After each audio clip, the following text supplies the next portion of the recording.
Did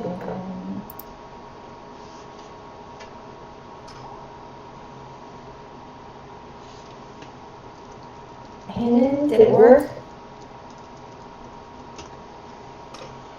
So 17 stealth, yeah, he doesn't see you. You throw down smoke bomb and you're gone. Like it. Onomatopoeia, what would you like to do? I'll go ahead and cast guiding bolt if possible. I would say at this point the doors are probably open, or at least one of the doors is open. So, considering where Sun Moon was, this south door is closed. I don't think that you would have line of sight. Oh, okay. But you could easily move to outside the north door and fire off a guiding bolt. So basically, right there. I think I'm gonna hide behind the south door, and I took a bottle of that alcohol earlier when we were in the distillery, and I'm gonna like roll it across the floor. Okay. Try to distract them because they're dumb and they like alcohol, right? So I think that's what I'm gonna do. Okay, so I'm going to. How should I? Yeah, I don't know how you would do that, but. What I will say is that will act as a help action because now Brugnorb obviously likes liquor.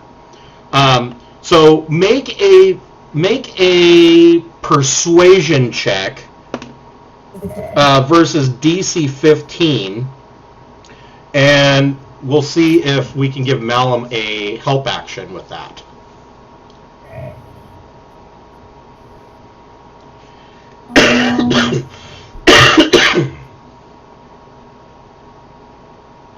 Rolling says.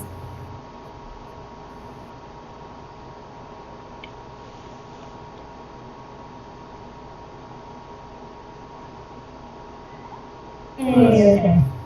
Nice. Yeah, so Malum, Onomatopoeia gives you the help action, so you get advantage on your attacks. Nice, thank you. Save the brandy. Yeah.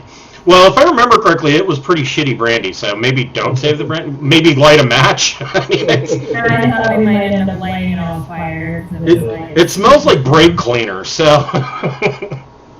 Probably right up Brunar's alley. Right? It's hand sanitizer. And I'm just throwing it away. Wasteful.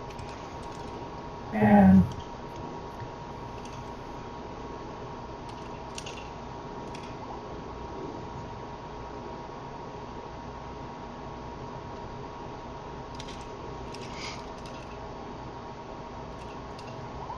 So, Malum, what would you like to do?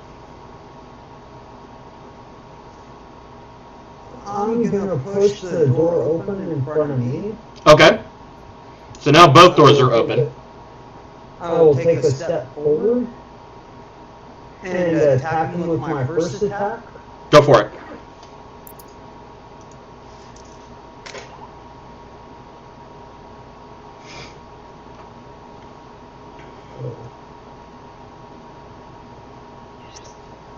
$15.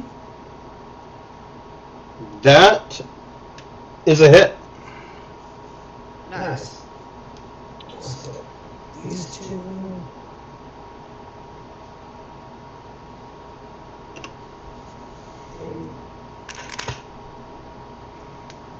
And your sneak attack counts because he has Sun Moon within 5 feet of him. Yeah. And also with my swashbuckler, unless he has if enemy is by himself, like no other enemies within 5 feet of him, I now get to apply it anyways. Nice. Yeah, swashbucklers are pretty good for crowd control. Radish Audacity? Radish Audacity? Yes. Like Yes. so, we're looking at 4 and 18 damage on the first attack. Yeah, that gets his attention. Go and make your second attack. And I'm going to step over here to do my second attack. Okay. And since I attacked him, he can't make attacks of opportunity against me. So I will do my second attack. Yeah, attack of opportunity really only happens if you leave combat and don't disengage. Which now I can do anyways as Right. just as a bonus cunning action. Right.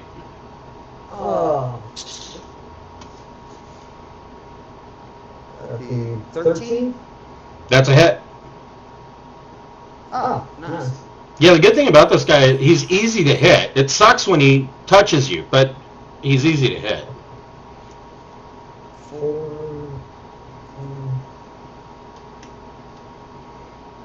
12 damage. Okay. And then for my third attack, Okay. ooh, nat 20. Oh, all applicable damage is doubled.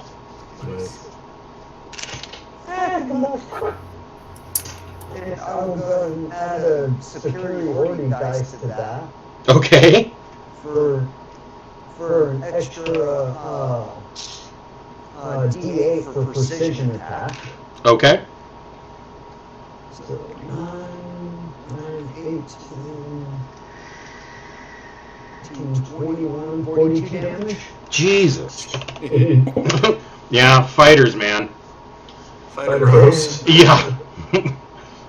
And the wyvern will step in to the doorway and do his attack with his tail. Okay.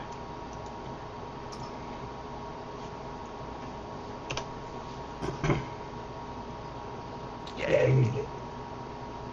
Ooh, that's a shitty button. 9. No, that is a miss. Ducking through that doorway. And that would be my turn. All right. So Brignorb's pretty pissed off about that. I would imagine so. He is going to make a battle axe attack on Sun Moon. So Norb is yelling out, "Going to eat your bones!" Probably not. Yeah, and he misses with a 19. Meanwhile, Brug swings the Morning Star at Malum. 21 to hit. 21 is my AC. Yep. Sadly.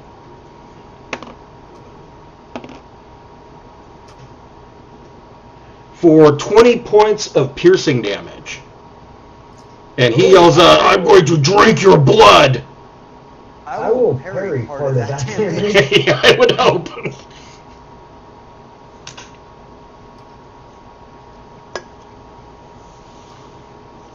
At least get rid of 8 of that, so I only take 12 damage. Alright. Damn, that hurts. Thank God for parry, right? Right? Zarm, what would you like to do?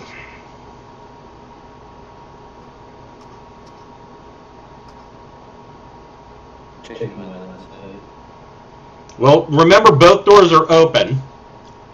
And so pretty much with like a 2-foot step, you could fire right, yeah, you could drill him. Go right between the wyvern and the cleric.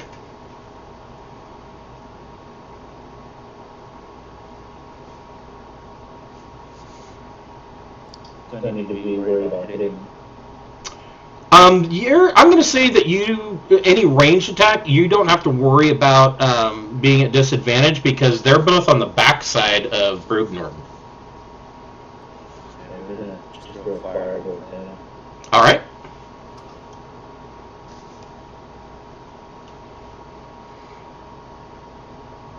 Oh. Does he have a save? Or is it Well, just a roll? so that was 2d10 was the damage, I believe. What do I need to roll? Let me. So you would roll a d20 and add your spell attack modifier to it. Let me double check.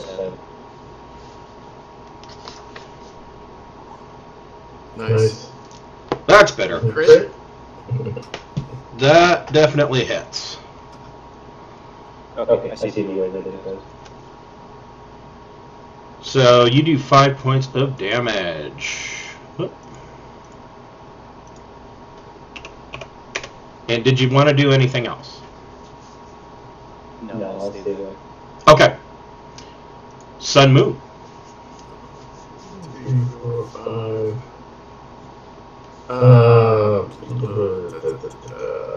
Crit. Every time you do that, you sound like Rick from Rick and Morty. Yeah. I'll repeat. I was going to use a gladiator feature, but I have to retreat first to scare the whole party off. Punchy. All right. 17 hits for 6 bludgeoning. Then I will do that 2 more times. All right. 10 misses, 21 hits for another 10 bludgeoning.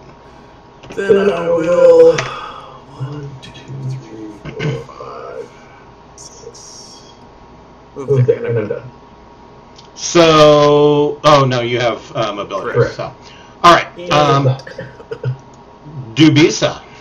Alright, I'm gonna do the exact same thing again. Step out shadow, shoot him with my crossbow, step back into the shadow. Okay. Is the plan. Ready? Here we go. That hits. Nice. Alright. And then. So let's see here. So 20.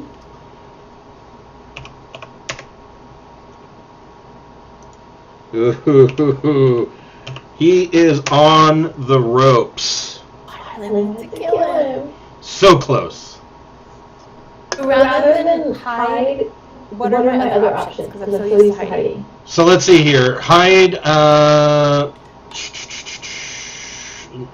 you can I took crossbow expert. disengage. Can I shoot him again?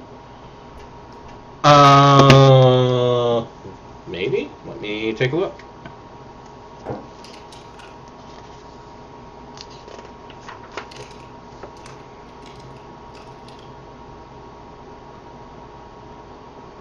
Or is it just not an action to reload? So what kind of crossbow do you have? I have just a crossbow. Oh, a hand crossbow. Okay, so then yes, when you use the attack action and attack with... Oh, no. No, you couldn't. So with crossbow expert, you ignore the loading property for crossbows. Being within 5 feet of a hostile creature does not impose disadvantage on your range attack roll.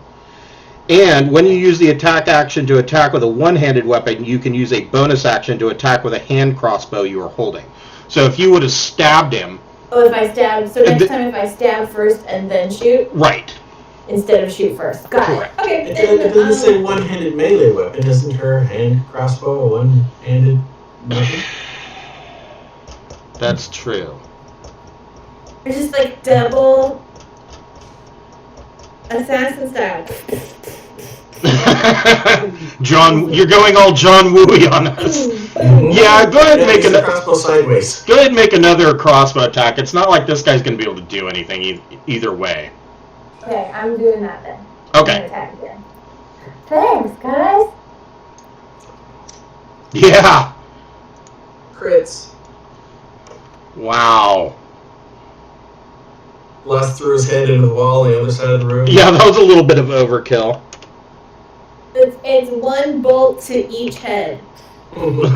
Or just tack them together. Right between the pairs of eyes.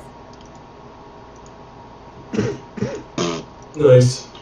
You fire and then instantly reload and fire. You just hold the trigger down and just pull the arrow back and shoot it like it's a slingshot.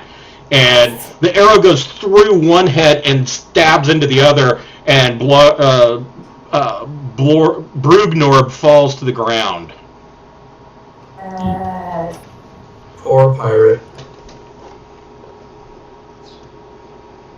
I'm searching for a round.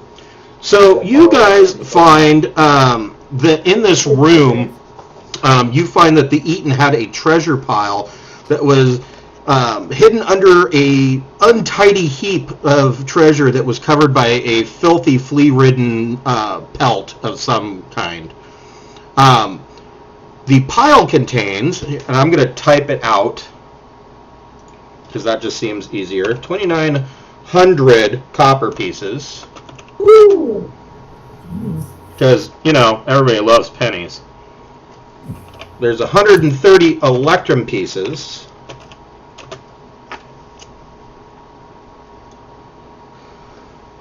An ivory statuette of an elephant that is worth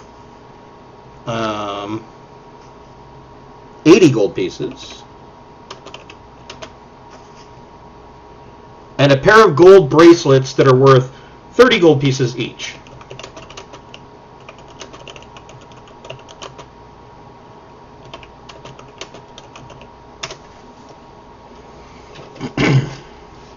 You guys can divide that up however you want. We haven't really been tracking how to split up our hauls thus far, other than the occasional fancy item. Well, keep in mind that Zarm is new, and as far as any weapons or magic items that you guys find, is pretty naked. And Sun Moon, while he has an idea that he can present to the party, this is a good room to do that in if you want. Who's carrying the spear? Me. Is anyone using the spear? Because I like pointy things too. It'll make you evil though. It'll make you you get a character flaw. Oh yeah, is it like an alignment shift? It's not necessarily an alignment shift, but it does impose a flaw. Well, if they can tell me about the flaw, I might already be flawed like that. That's true. So that your word, you don't have any honor, and your promises mean nothing. That's what I recall the flaw being. It basically turns you into a cutthroat pirate. You just don't care. So the exact flaw, so this is a legendary item. It is called Wind Vein. The flaw is, I break my vows and plans. Duty and honor means nothing to me. Yar. Trying to decide if that's really changed for me or not. I don't know, you seem pretty noble with your punching. And it sounds like you have to stop playing your jazz flute. Why is a jazz flute noble? It's the worst instrument in existence. No, but it's so classy. And you'll have to let it go. Who was it? You were that played the violin during the burning of Rome. I mean, Right. That's why your flute is better. Well, I'll take it. It's this beautiful jazz flute. I'll think about that. I'm not asking for it right now. I thought it was interesting that a weapon wasn't being used that maybe I could take advantage of. So I'll think about the downside and we can go on. I like the elephant. I've always thought about taking it for my character, but he's kind of all about keeping promises. So I was like, yeah, it's not gonna work. Alright, so Onomatopoeia, you want the elephant? I'm okay with that. I think I pocketed some rubies or a ruby ring at some point recently, so that works for me. I'm fine. I'm I'll keep all that. I'll take my cut on the election, but I'm fine with everything else, including the pennies. I guess Zarm's going to get 2,900 copper pieces. That's true, right? It's funny because we were talking last night, and the players in my Friday night game, they're like, "Oh, there's copper pieces. I throw them down the hall." And we were talking about back when we were kids, there was a It was kind of a choose-your-own-adventure book series, but it was called Sorcery by Steve Jackson. And there was a spell in the spell book that actually used a copper piece as its material component, and it did a lot of damage. Nice. So then, in that case, is everyone happy with their?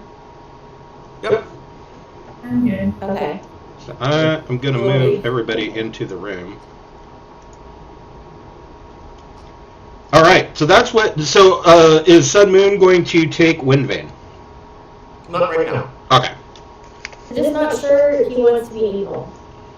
Well, it wouldn't necessarily be evil.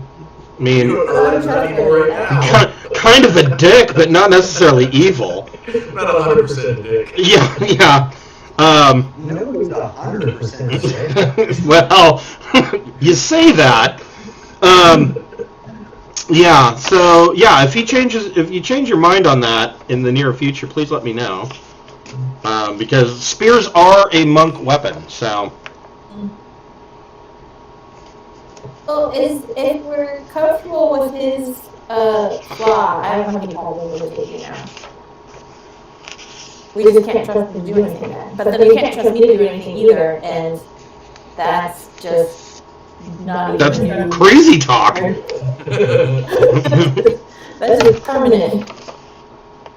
Well, maybe I'll carry it for an emergency and punch things until I come upon an emergency. Yes, please do. I'm waiting to stuff that I carry. That works for me.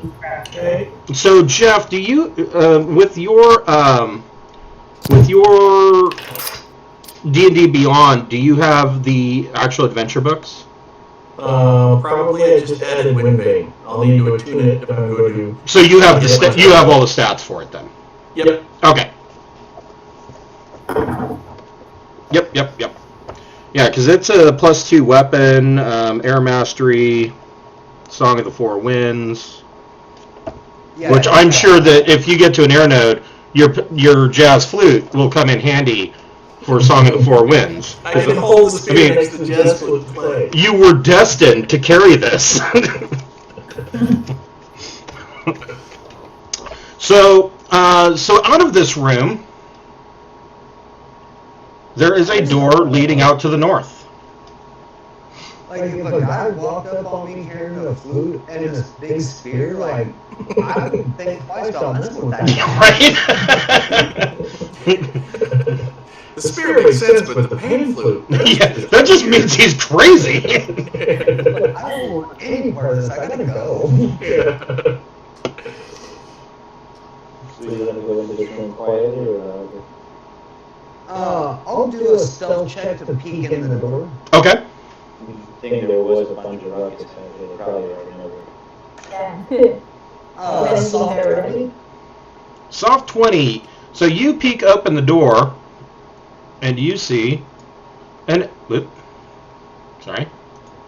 the wrong thing. You see nothing. The perpetual void, horrifying darkness.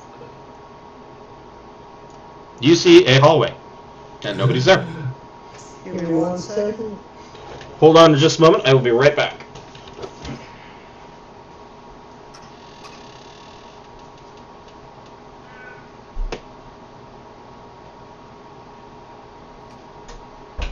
You won't hear that.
Okay. All right. So what would you like to do from here?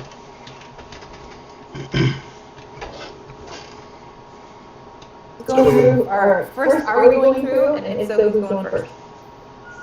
Let's So roll what the if I bottle and take the go ball? through again. 1, 2, 3, I'm 4. just kidding. That's it. Looks dangerous. You go first. I know. Not. I will be. I will follow. I will actually ride the back of the wyvern Okay. and we will stomp down the hall together. Okay. Bugasa still has bear's endurance. Okay.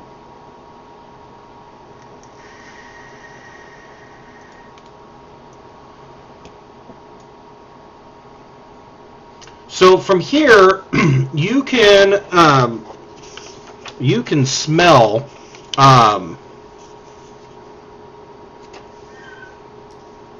You can smell the smoke. The air is very filled with the scent of iron, and there's a smoke floating through the air, and you can hear the clanging of of machinery and hammers beating on anvils, and it's considerably warmer in here. You are near a forge.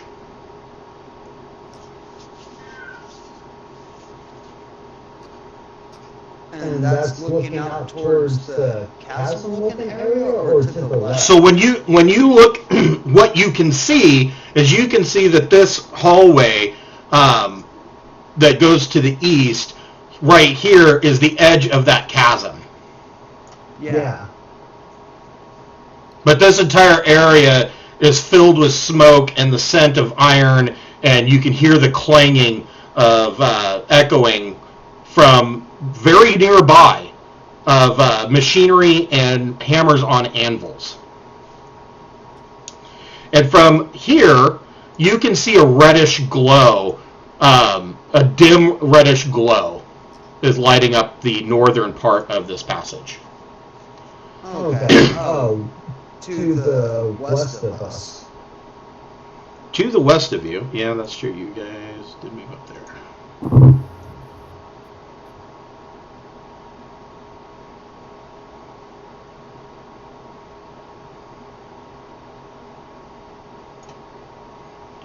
So when you turn and you look to the west, you can see that there is what looks to be a large central basin in the next room that is filled with water. How tall are the ceilings in here? They are 15 feet high.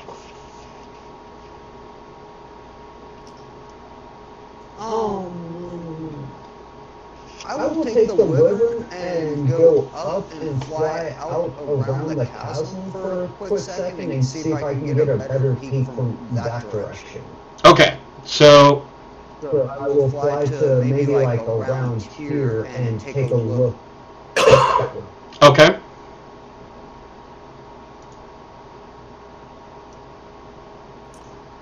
I would like to make a stealth check, and then go peek there. Can I fly my wyvern stealthily? No. Flat quiet, flat casual.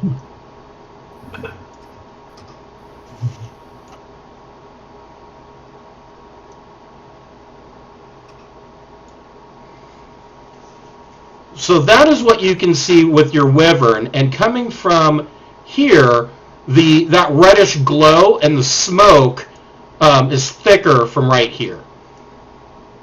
Okay, I will go back to the party and relay that information. Okay. What direction do you guys want to go? And how do you want to go there?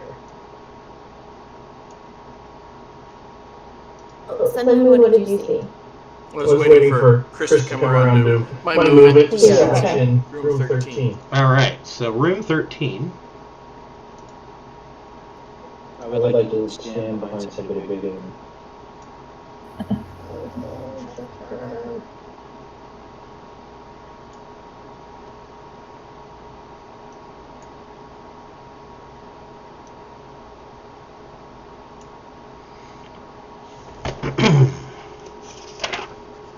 Any critters? Possibly. Water fills a rectangular marble basin in the middle of this hall, and the walls display an ancient frieze that circles the room. The frieze depicts woodland images of deer, bears, and game fowl, along with parties of dwarven hunters. The southeast corner of the room is badly damaged, and the walls here are little more than rubble. And that's all that's in this room. There is a door, there is a passageway that leads to the north. There is a door that leads to the north, right there. There is a door that leads to the east, and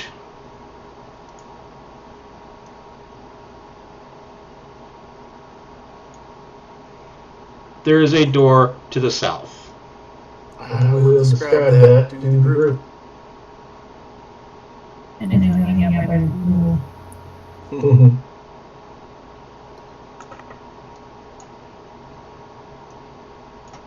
Am I still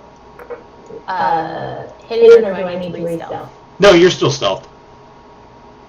Okay.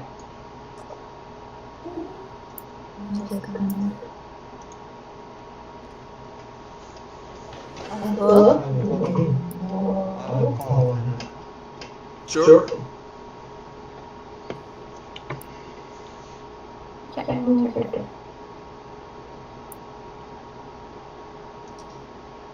Actually, since I looked around that one area, I'm gonna get caught. Okay. I'm having trouble keeping up. Make sure that you're on the left-hand side, that you're the select move icon is selected. It's not wanting to let you move them? No. Sometimes I do when you start. I'm getting, oh wait, there you go. Did someone Well, I moved you. for me? Thank you. Yeah. I don't know why that's happening. It could just be a connection issue. It could also be that, you know, there's 3 million nerds that are all connected to Roll20 right now trying to get their fix, so. Alright, fair enough. So, yeah, I'll get dismount the ribbon, walk to that door, and do a listen check through there. Okay. Since I have an idea something's going on over there. Okay, go ahead and make your perception check. 14? So you can hear the sound of machinery and hammers on anvils very loudly coming from behind the stone door.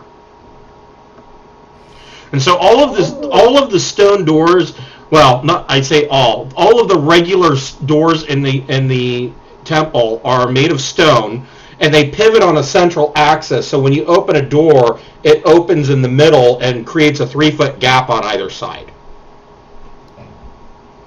Weird.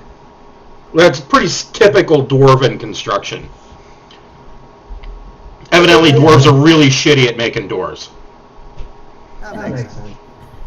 I'll do a stealth check to peek through that door. Okay. Ooh, nice. 25. Okay.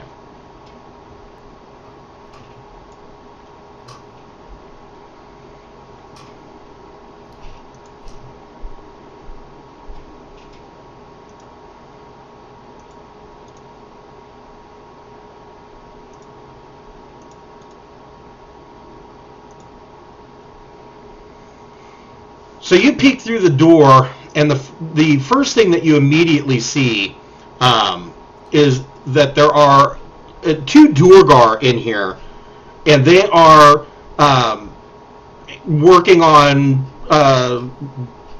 metal items, crafting armor, crafting weapons.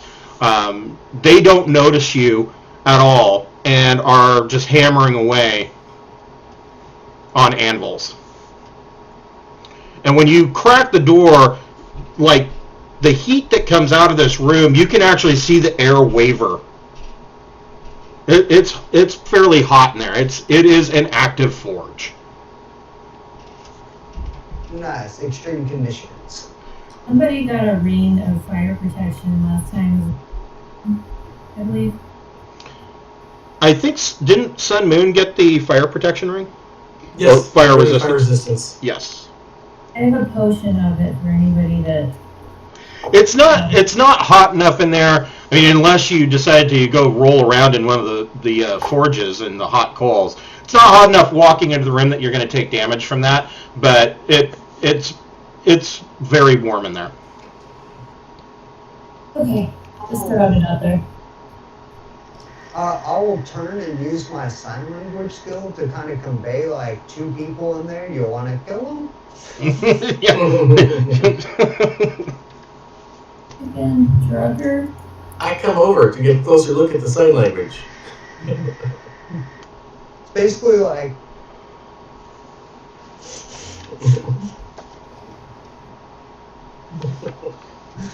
the universal sign language for do you want to kill the guys is like slash across the throat and then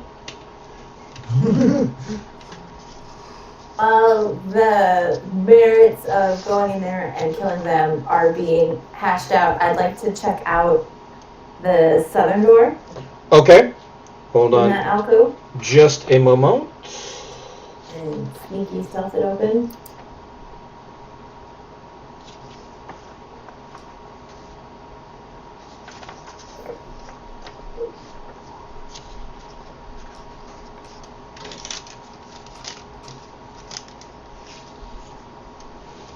Alright.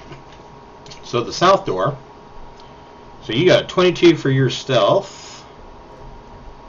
I got a 12 for my stealth. The 22 is Oh, Sunday. yeah, that 12's probably tragic, but we'll find out. But amusing. But amusing, yes. There's like random people in the forge room. So can't there just be random people in there too? Not tragic people?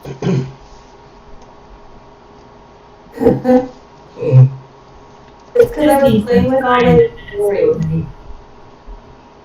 I was looking at my gold bracelets and how they clink together. My new ruby ring from last week. I was playing sparkly and was not paying attention when I got through the door.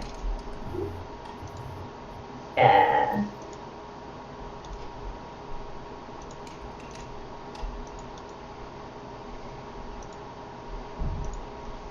Alright. Oh, Chris. Yeah. I had an idea for what I could have been doing during the time that I was down that I'll run by you later. Okay. Yeah, I need you to tell me what downtime activity you wanted to do while you were in Salmon Vale, which they were in Salmon Vale for very shortly right before they came here, so. Oh, then that would actually make sense because what I wanted to do during my downtime when I wasn't with the group was go back to the people that were in the Salmon Bell my little group. Zentrum. Oh, the Zentrum, yes. I was going to track down the ones that were in Salmonville because I wasn't sure if they were there or if they had moved to the River Guard Keep also. But I was going to track them down and express interest in starting a new Zentrum chapter running out of the ruins underneath the Water Guard Keep. Oh. Since it connected to all the different areas, like it'd be an awesome literally underground Black Market tunnel kind of system. Yeah, we'll explore that more outside of game and see how we can develop that. I like that idea. So, I thought that was fitting. Yeah, that would work. So, Debisa, you crack open the southern door. A wooden torture rack stands in the middle of this room. Manacles hang from the walls, and fiendish hooks, blades, and clamps hang on the back wall. Four I cramped back out of that room. Four cramped iron cages stand in the room's western alcove, occupied by gaunt, dirty humans with blank gazes. In the room's eastern alcove stands 2 double bunks and an iron stove. And when you crack open the door, a stone melder to the south looks up and... Are you still wearing the cultist outfit? Yes. He says, when you open up the door, he says, Oh, how wonderful. Have you brought me somebody to interrogate?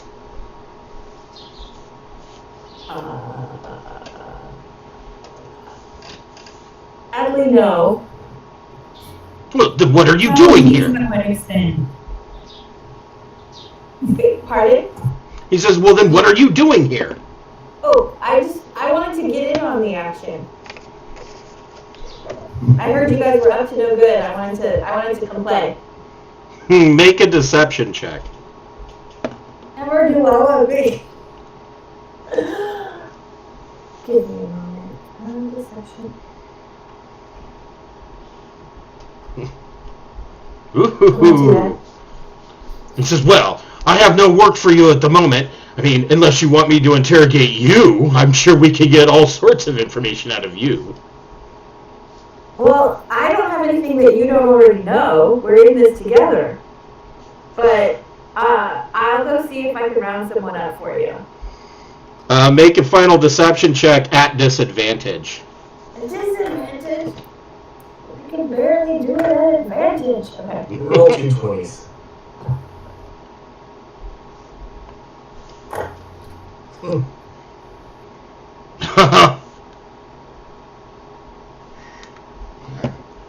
He says, you are very questionable.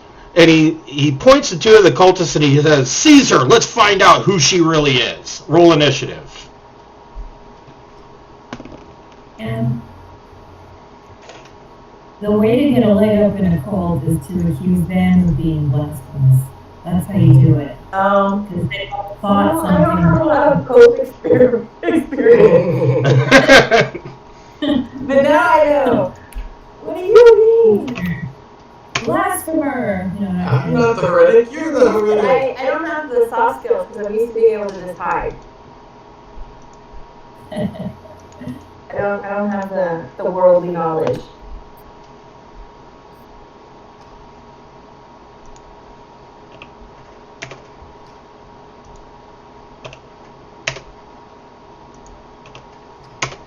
So, Dubisa, what'd you get for initiative? I got 13. Okay.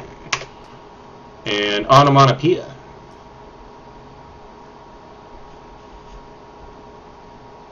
Got 9. And Malum? 8. Wow, that's probably the lowest you've rolled in quite some time.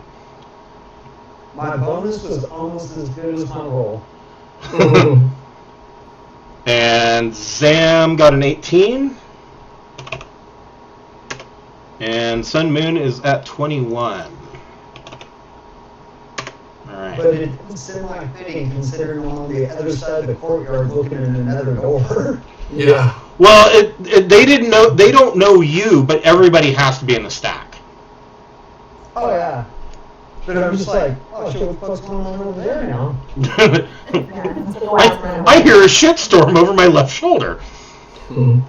So these guys, he orders these guys into position. You guys are aware of that there's something going on over here. Sun Moon, what would you like to do? I'm going to come over here and make a hiding check. All right, go ahead and make your stealth check. Not great, but that's what I do. Okay. Zarm, what would you like to do? I'm going to move and I'm going to attack.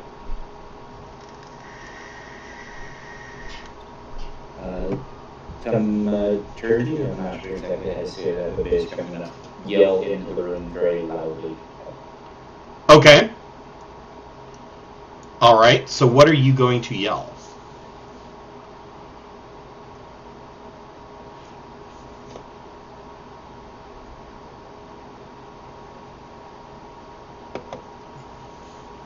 Dubiosa, close your ears. Okay. Don't mess with us. Try to put headphones out. Basically, it sounds like it comes directly from Dubio. Okay. So, I am going to count that as a help action. Dubisa, because they are intimidated by you, Dubisa will get advantage on her next attack. Thanks, dude. Heldorn. I mean, even his name makes him sound like a dick. He is. Look at your kid, Heldorn. I know they're like a baby, like. Such a little Hellthorn. Horrible.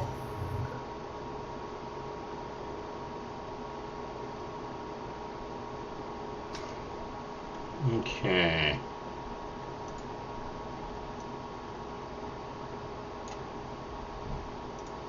Yeah, he'll do that. He doesn't have to. He can stay over there. It's okay. I don't mind. He is going to reach out and try to smack you, because even though he's a spellcaster, he really likes to physically smack people. Right. He is using a weapon called a Black Earth Rod, and he is going to expend a second level spell slot to deal an additional 3d8 damage should he hit. Ouch. Does an 18 hit Dubisa? Yeah. My AC is like 13. So that is 6, 11, 14, 17, 19 points of bludgeoning damage. Do I still have the temporary hit points Yes. from... Okay. Thank God. Okay, so you said 18? Yep.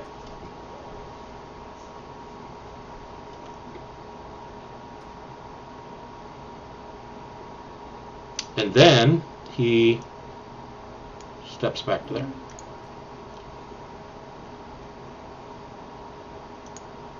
Dubisa, it is your turn. Alright, hold on. Gotta shake off my new flesh wound. Tis but a flesh wound. Let's see. I am going to get myself back into the right movement mode. Try and pick myself up again. There we go. I'm going to try and shoot double crossbows at Heldorn. Okay. It's close enough. I'm going to say you have line of sight on him. Okay. And advantage, right? Yep. So 21 it is. That definitely hits. Okay. So that's the first shot. For 6 points piercing. Okay. I suppose I don't get sneak attack since I'm the person he was engaged with before. Yeah, he's fully aware of you because you had an interaction with him. Yeah, but I still gotta ask. Okay, then I'm gonna do him again. Okay, go for it. And advantage still applies. Oh wait, you had advantage on the attack, so yes, you do get sneak attack. Yep. I did get sneak. So 22. Yep. And your second attack is 19. Was 22 to hit with Yep. 19. 19 damage. Alright. And then, so your second attack, that was your bonus action. That was. Yep. So, onomatopoeia, what would you like to do? Getting over there.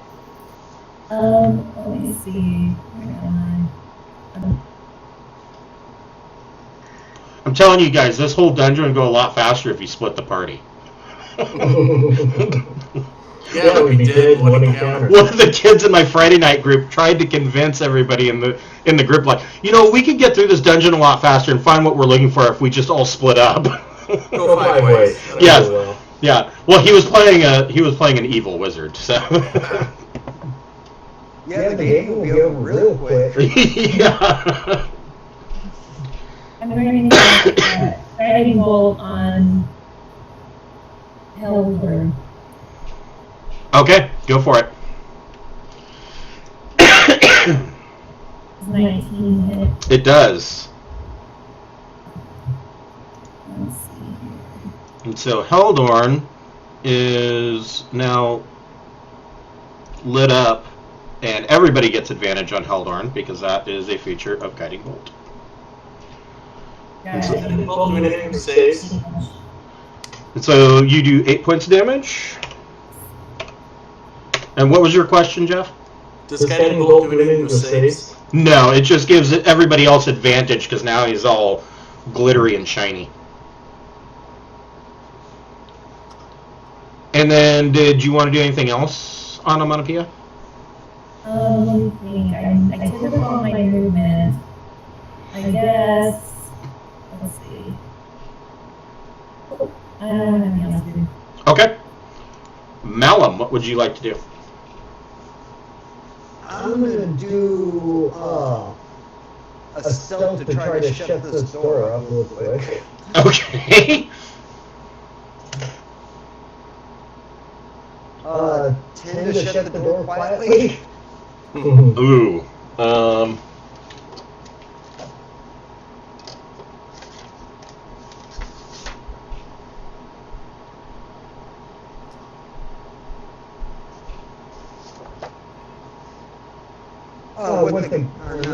Nope. So the door is closed. However,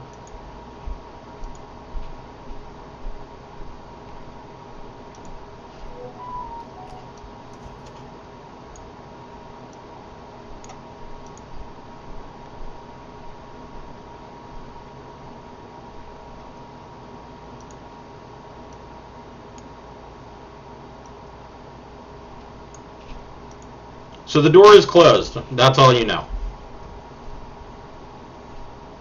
Then I will get on the wyvern. Okay. And we're gonna do a little hop, skip, jump over here. Okay. When we land, I will do a tuck and roll off the wyvern and then place myself here. Okay. And I think that is my turn. All right. So the cultist. Let's see here. So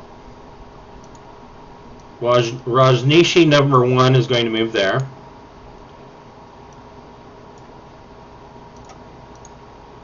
Waco is going to move there. And David is going to... Oh, I was going to say, is it Tom Cruise? Is it Tom Cruise? Yeah, yes, it is. Babbage. Yeah, Babbage is going to move there because your 9 was insufficient, Sun Moon. So, first, I will attack Malum. Would I get an attack of opportunity against that Um, guy? Circle around behind me in a narrow hallway? Sure, I'll allow that. Go ahead and make your attack of opportunity. Nah. Wow! Nice. Slowly. Thank you. Since he doesn't have a part more than 5 feet, I get my sneak attack. 12, 13, 17, 34 damage. Yeah, so you just, as this guy runs past you, you just cut him in half. And the torso and legs land in different positions. Nice.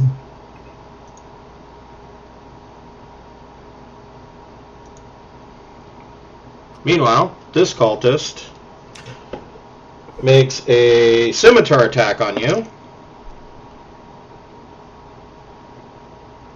with a 22. That hits.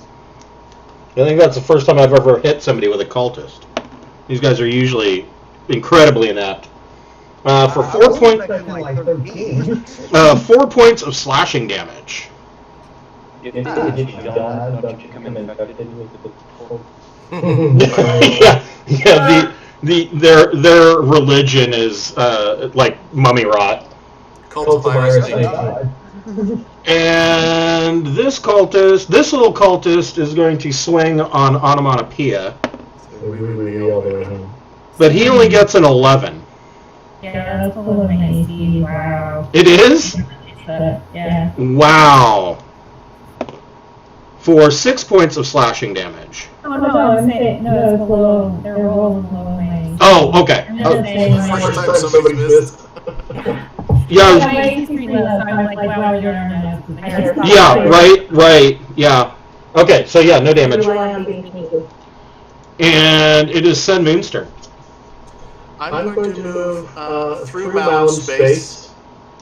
Okay. Actually, hold on. Long way around. There's not really a way to do it. Well, I can avoid that cultistly. So yeah, through mound space to this space, punch this cultist.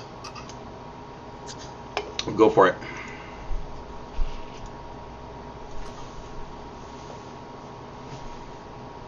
Yeah, that hits, and that lays him out. He's done. Then I'll move on through the door to Heldorn. Well, then I want his name first. And punch him. Okay. Someone needs a vicious mockery. That's right. We need a bard. Said nobody ever. Is that No, maybe I'll pick a bard as a multi-class. That would be awesome. Trick you. No one needs a bard. I love bards personally. That's just because they have feathers in their hats. That's their only deal. Bard rogue is like my usual preferred class. Is that 12 hit Heldorn? No. Third hit. Yes, that hits for 11 My points. bonus, and then stunning strike DC 16. Oof. Oof.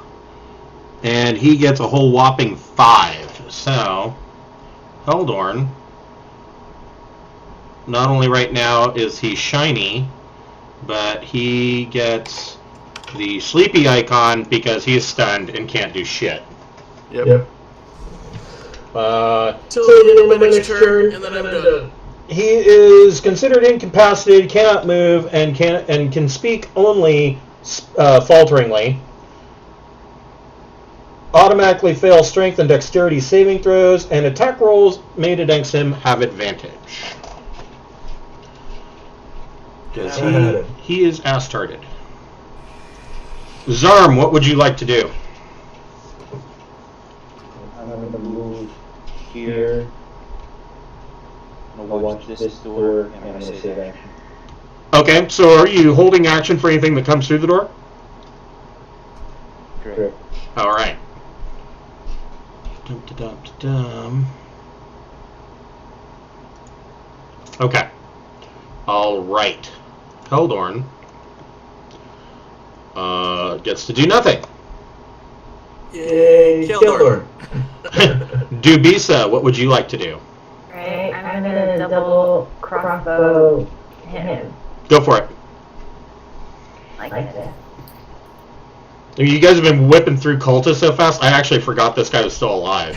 That's how disposable they are. They're the stormtroopers of the D&D universe. So do we still have advantage? You don't have advantage on this. Just against Heldorn. Yes. Okay. So that was an 11. An 11 misses. In that case, I am not going to shoot again. I'm going. Well, I guess I could try to shoot again. I'll shoot again. Okay. We won't regret it. 15. That hits. All right. For 22. And he is down and out. Nice. All right. Onomatopoeia, what would you like to do?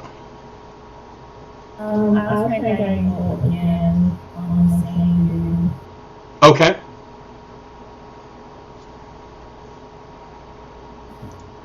And a 15 misses. Oh, wow. Okay. I'll run away from him. But the torture rack's all kinds of shiny now. That's so good. Okay, I ran away a little bit. Run away a little bit. Just a tiny bit, I'm going to run away. Okay. All right.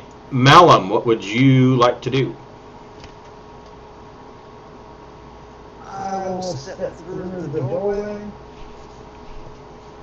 and take a couple pop shots at this guy. All right.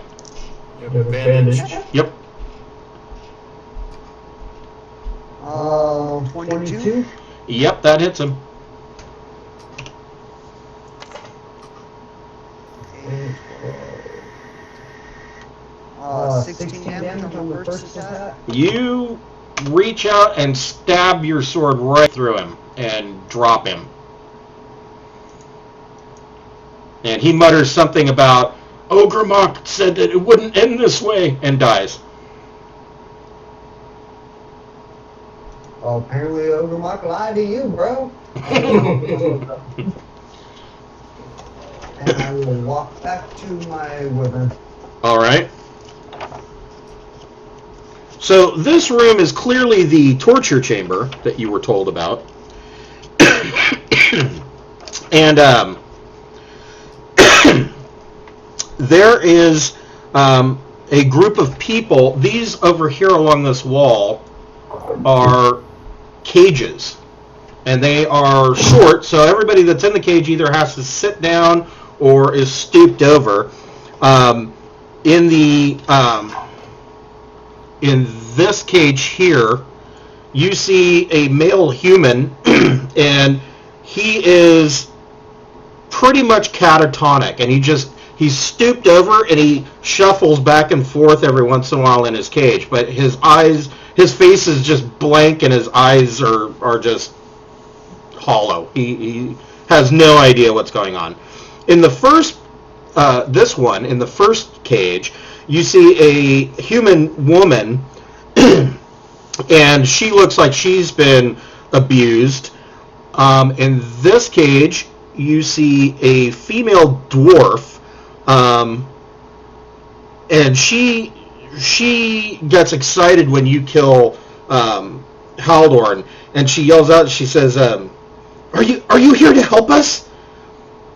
And then in the last cage, you see a half-elf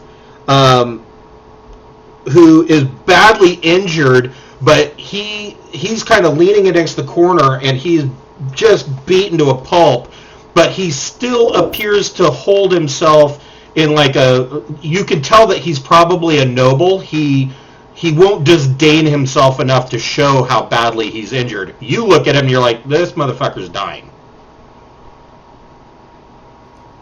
So I do have mass healing word. It's like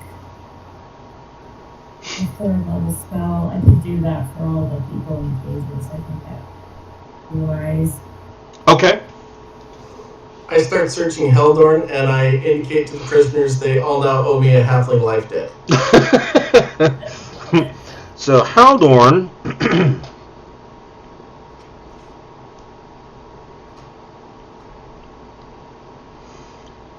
so on Haldorn, all you find on him is a key.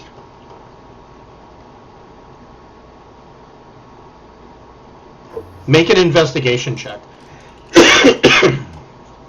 Oh, I used up my 3rd level spell, so I am not an investigator. I'm gonna investigate Okay.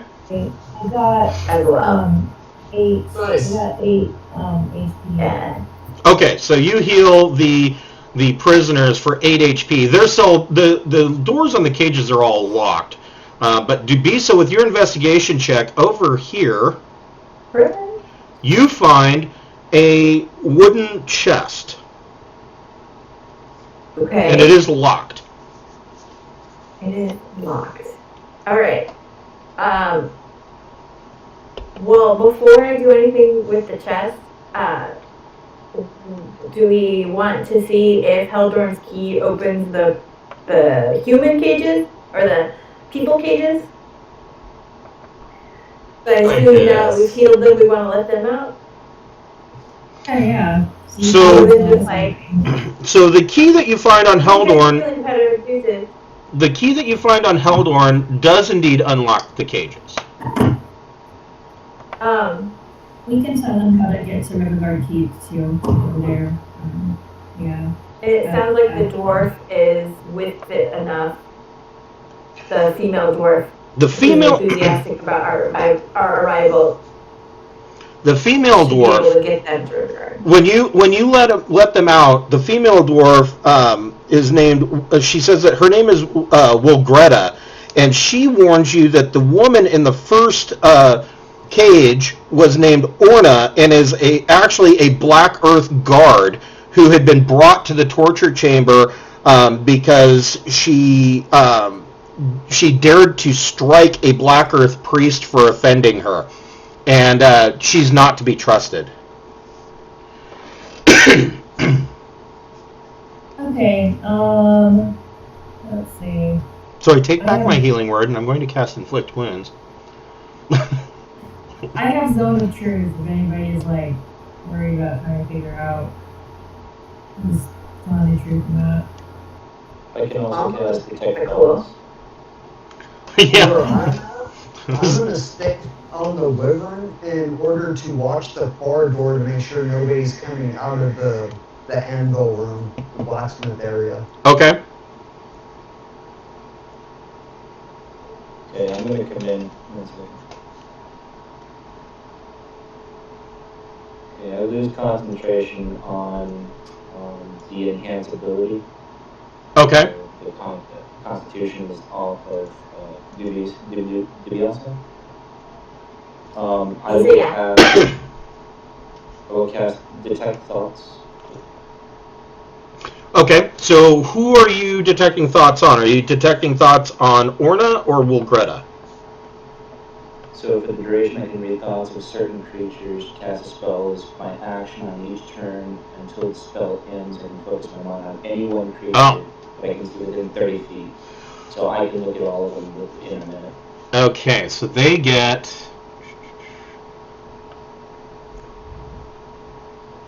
They get a wisdom saving throw. So the first thing that you you recognize is that Wilgretta bypasses her saving throw and just lets you read her thoughts. And you learn that she's a dwarf commoner who was captured while prospecting in the hills near the Sacred Stone Monastery. And meanwhile, Orna does try to save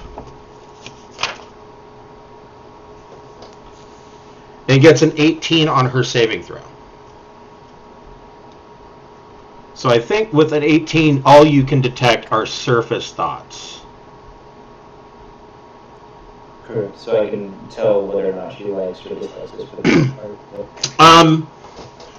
So surface thoughts and emotions, what you can detect is that you can determine that Wilgretta is not lying, that Orna is greedy and brutal, but you also can detect that she is now enraged against the cult.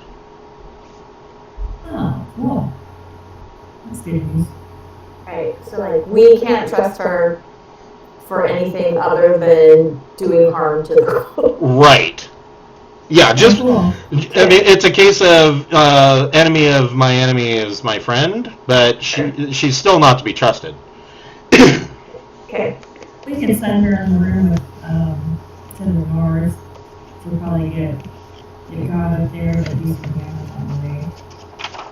We can try and recruit her temporarily. You guys make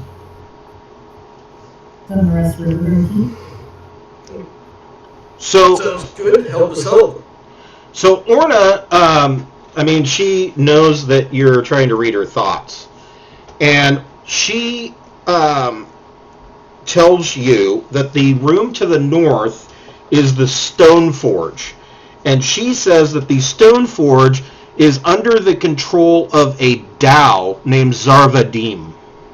And this female Dao, Zarvadim, has 2 Duergar who assist her in her forging.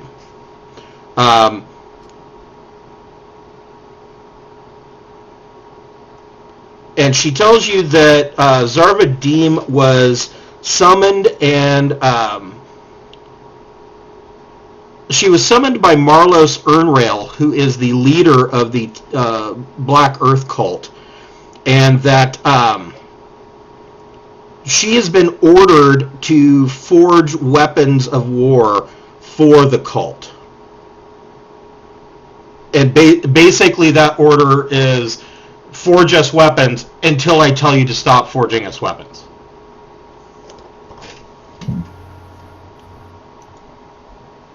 They're kind of like the genie that was a slave that we ran into another time. Right.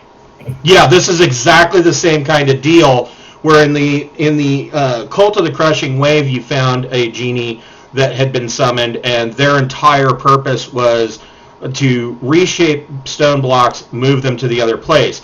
The difference is that genie had been summoned because that genie had gifted a horn of summoning to the Bel Tassir dwarves over 2,000 years ago, and that Arisi Kalanoth, or not Arisi Kalanoth, Arisi Kalanoth had used the horn to resummon the genie to basically continue the same work that the dwarves had it doing, but to do it ceaselessly and tirelessly. This genie is never had any kind of deal with the dwarves. They're doing it voluntarily, as far as we know. Yeah, it's more or less enslaved to work here. Okay. I want to take a long rest before, if we go fight. I just want to get space for us, that's all. I want to check the wooden box for any trap mechanisms, and then I want to open it. Okay, go ahead and make an investigation check. Okay. I will come watch in case it explodes, so I can bathe in its fiery blast. And point and laugh at the rogue. So your 19 investigation check, you don't find any traps. Okay, so then I would like to open it, and I don't have lockpicking specifically. Did we decide that's So it's dexterity. You still have proficiency with lockpick with thieves tools. So it's your dexterity modifier plus your proficiency bonus. Okay. I can pick lockpicking. I have a lockpicking set. Yeah, don't you have expertise in lockpicking? Yeah, that's what I'm saying. Like, yeah, I can lockpick. Yeah, so he's got double his proficiency if you want him to do it. Okay, I can hit it with a fireball. just out on the lever. No. I can hit it with a rock. I can punch it till it breaks. Get ready to it, that should be something. So yeah, Malum, go ahead and make your lockpicking check.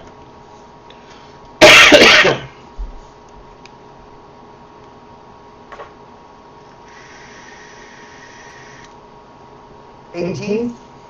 Yeah, you get the lockpick and you open it up, and inside you find 230 silver pieces, a pouch of 6 azurites that are 10 gold pieces each.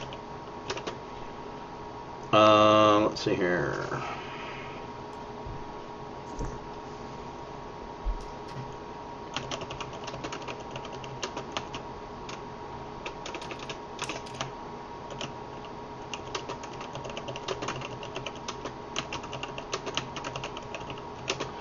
A suit of Black Earth Guardsman's plate armor. It was Orna's. You find Gerver, who is the half-elf noble, You find his studded leather armor.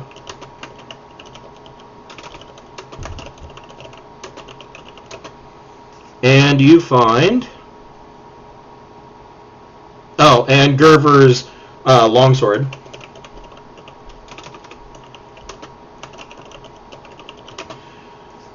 And you find a wand of magic missiles.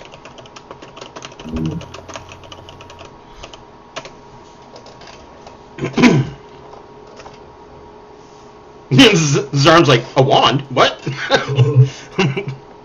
I know wands. I like wands. You just start calling me Harry.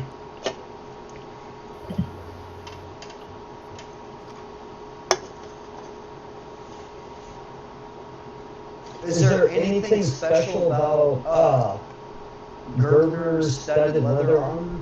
Or Nope. is it It's just regular studded leather. And his longsword is just a regular longsword. Oh, okay. So now that the half-elf noble has been healed some, between him, if we rearm and armor him and the dwarves to be relatively healthy, then they can definitely get everyone Oh, yeah. to the keep. Yeah. Yeah, okay. So I suggest we return his stuff.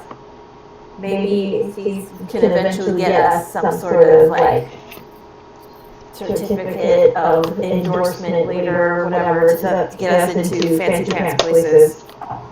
And I can invoke the half-light like that. yeah, get your halfling like that, okay? Yep.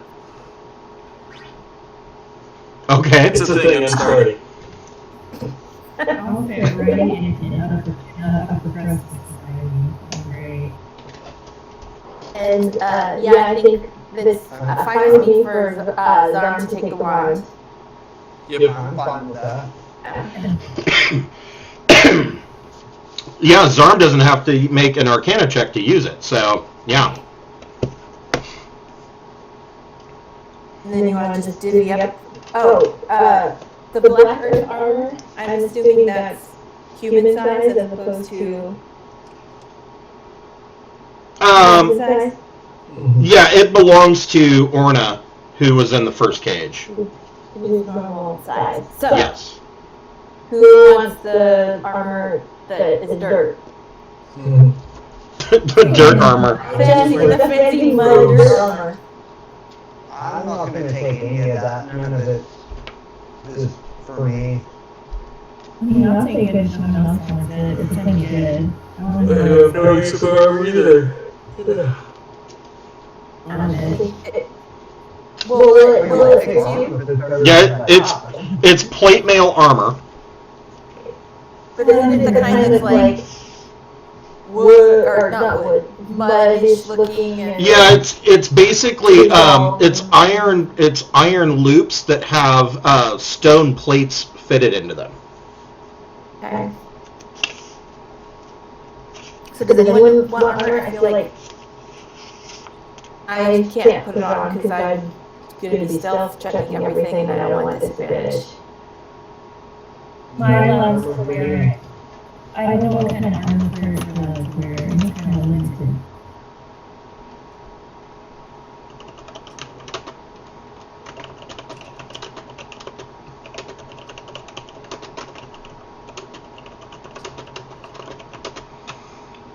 I think clerics can wear heavy if they want. So, Zarm, do you have stats for the wand of magic missiles?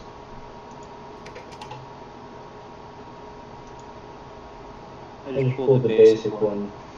Yeah, it's got 7 charges. 1 charge, you cast a first level version of the spell. You can increase the spell slot level by 1 for each additional charge you expend. The wand regains 1d6 plus 1 expended charges daily at dawn. If you expend the wand's last charge, you roll a d20. On a 1, the wand crumbles into ash and is destroyed. Yep, I'll take that. Thank you. Yep. Cleric can use light and medium armor and shields. Okay, so I can't take this one. Or Yeah, Dwarf, I think dwarves get heavy for free. she's a Kenku. Yeah, I'm getting over, so I can take it. I got some scrolls earlier, so that's still good. I still have some cool spells to use. Okay. Well, it sounds like the armor doesn't work for any of us. Bummer. Lorna raises her hand. She's like, I would be willing to take my armor.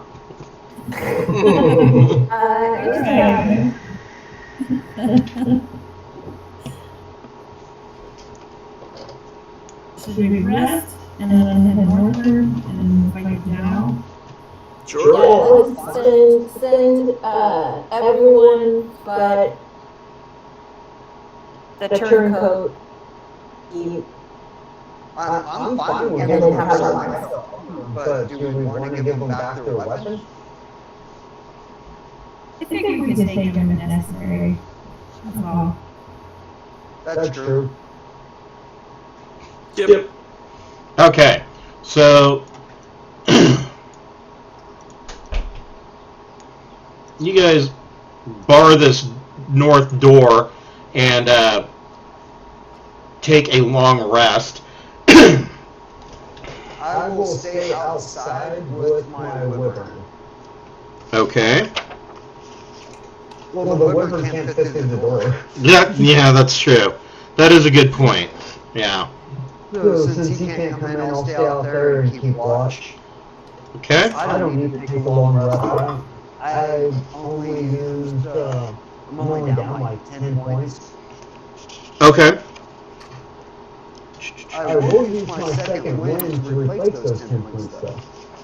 Okay, you can do that.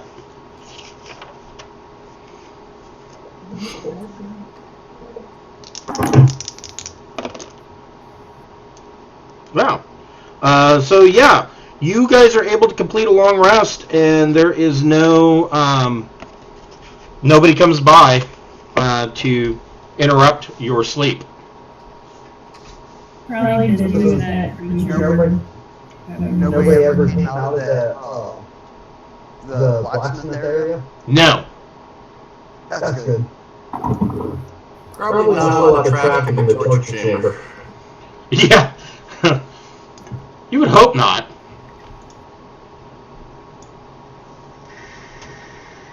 I will be right back. Same here. I am going to grab a drink.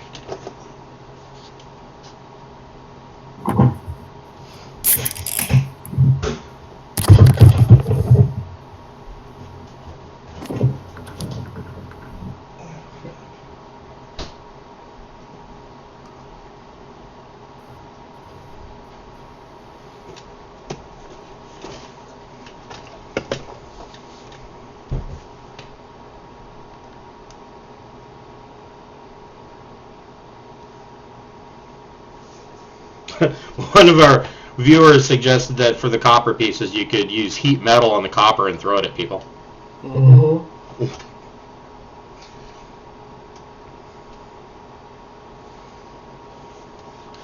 So while we're taking a brief break to replenish our drinks, we are a gaming group from Troutdale, Oregon that usually we meet in a shop called Going Gaming. And right now, with the pandemic going on, Going Gaming has had to shut down all of their services, and so that means all their D&D games have been canceled. Magic the Gathering tournaments are canceled. The only thing that they're able to do right now is they can deliver food from their restaurant section called the Grub and Grog. They do also deliver games, and I believe they even deliver beer. But that's not enough for them to keep going, so they are really hurting from this entire lockdown situation. So we've created a GoFundMe called Help Save Going Gaming because they are a cornerstone of the gaming community, at least here in the Portland metropolitan area, and we would all like to have someplace to land when this eventually blows over. We are taking donations. It doesn't matter how small it is. If you can donate, we really appreciate it. Just scroll down in the Twitch stream and you should see a link at the bottom. We also have links to a couple of our friends, Talon and Claw, who are makers of beautiful wooden DM screens and dice trays, and they have a full line of leather dice trays that are amazing. And right now they have a sale going on where it's 10% off everything in their Etsy store, so you might want to check them out. The other friend of ours is the Gilded Archive. She makes these absolutely gorgeous leather covers for the core rule books, and they are all handmade, hand-stitched, hand-painted, the whole 9 yards. She absolutely is a beautiful member of the D&D community. She has come up with a series of leather bracelets that are polyhedral dice, and one of the popular ones is the rainbow dice, or multicolored polyhedral dice on the bracelet. So you might want to check her out as well. So we're still waiting on Dubisa.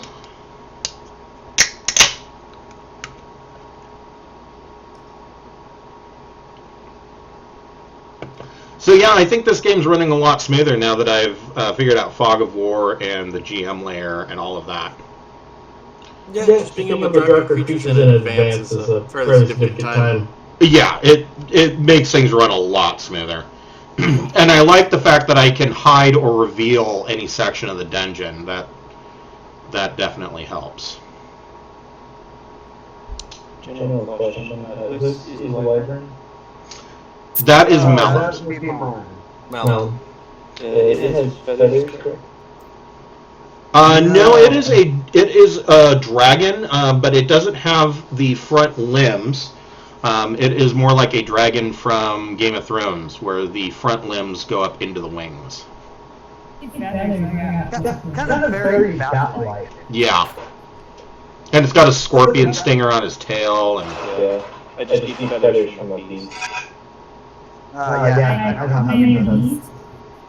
well, you got a Kenku. She can. You can pluck a feather. just make a monster start pulling out feathers. Ow! Talk about need for consent. Like a little bit, right? I just keep following her, and as she gets hit, I pick up the feathers. Yes. Every time Onomatopoeia gets hit, she sheds feathers. It did grow my pillow. Made genuine feathers. You're like, stop following me.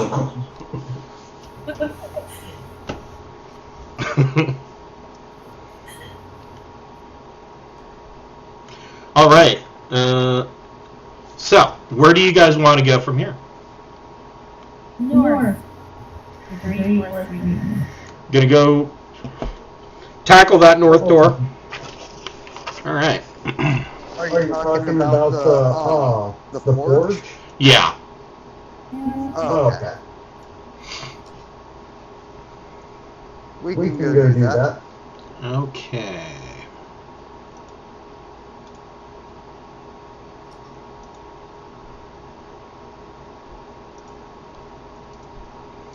Okay, so how are you guys going to do this? Are you going to try to sneak in again, or just open the door?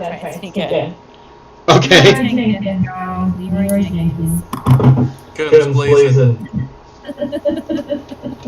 Just kidding, let's not do that. I'm gonna stand back and shoot stuff at it magically and heal people either. That's what I always do. Unless somebody has a better plan. I don't know much about cow, actually. I will totally walk in there like I own the place. Okay. So go ahead and move yourself in there. I will follow like he owns me.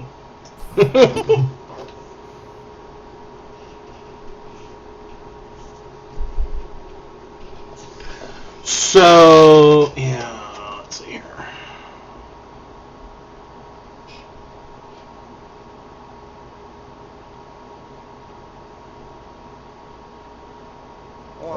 Right up in the right there. Your spots. Just walk in. What's up, my glip glops? Might not strike your wyvern. Yeah, that's yeah. So none of us can get in. You should move it to the left a little bit, just a little bit left. Like when you're the sniper in Battlefield and you're playing with a noob who stands right in front of you. It's like, thanks, Dick. I poke the water with magic missile. And we're buying Grand Sneak Rock, Eroding Earth, and Dust Devil scrolls to use. So Nice. I'm gonna put all those through. So, to describe the room one more time, a forge stands in the middle of this room surrounded by piles of firewood. Two big anvils stand close by, and hammers, tongs, and other smithing tools are scattered around several workbenches along the chamber's walls. There are doorways to the west and the south. You're coming in there, the southern door. But the eastern end of the room opens up into a dark chasm. You see towards the eastern end of the room, you see this large dhow hovering and working on creating a beautiful set of chainmail armor. And you see these two Durgar who are hammering away, making weapons. And they all just kind of look up at you, and Zarvadim, the dhow, looks up and she says, "Who are you? What are you doing here?" I don't know, I'm just kind of wandering around, checking the place out, thinking about moving into the neighborhood. Like, potential neighbors. Like, how's it going? What's up? School's good? She says, "Oh, you're moving in, huh? Oh, okay. That is okay with Zarvadim. Unreal has not paid me to fight any puny mortals. He can look after his own slaves. I don't care." Are the Durgar in chains? No. They just look up and they're like, and they just keep hammering away. Oh, cool. So this wasn't an enormous fight like I thought it was going to be. I guess we should shut the door or... what do I see when I look down the hallway over here? I'll ask them if they take custom orders. And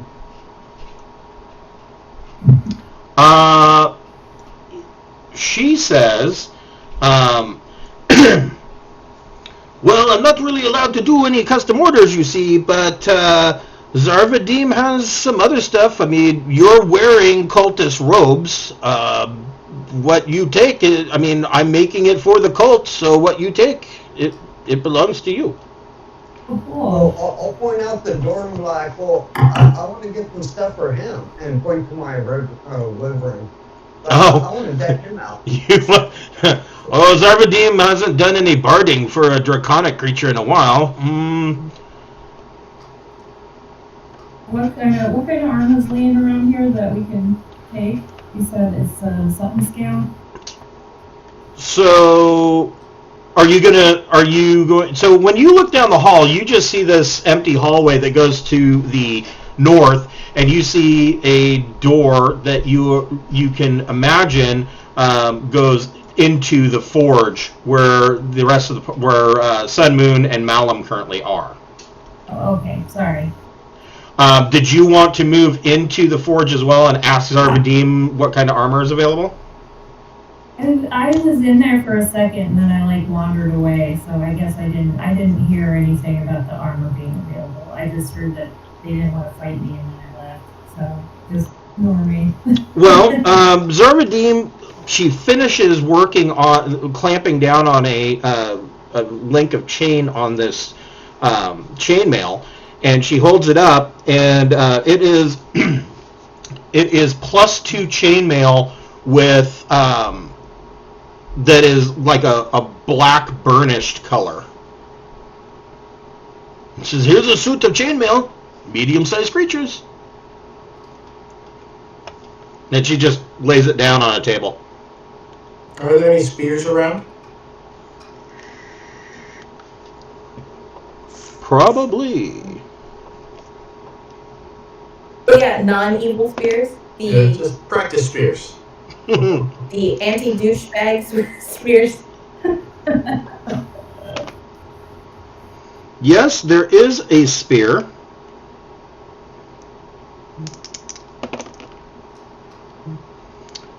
And it is a +1 spear. I will go take it, since we are entitled to it according to her. Okay.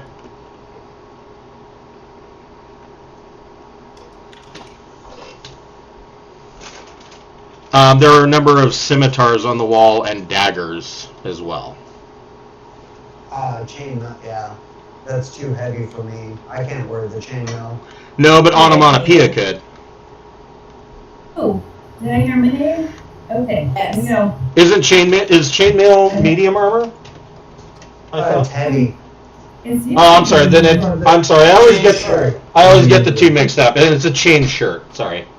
Oh, okay. That's what I'm on, is the chain shirt. So yeah, it's a +2 chain shirt. Yeah, she can take it. That she needs it. Hey. What's getting it for you? Isn't the Dow the ventilator for the forge? No. She is just a earth elemental genie.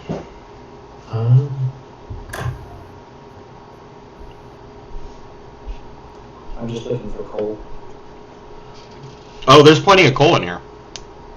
Okay, I'll snag some coal and then see if I can ask them if they can turn some of the copper into wire copper pieces.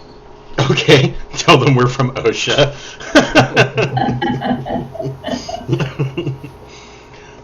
So yeah, you get some coal. There's gonna be some kids with some stockings that are gonna get stuffed. And if I heard right, she said that the person didn't pay for draconic work. I'll ask how much that difference would be. How much would that cost?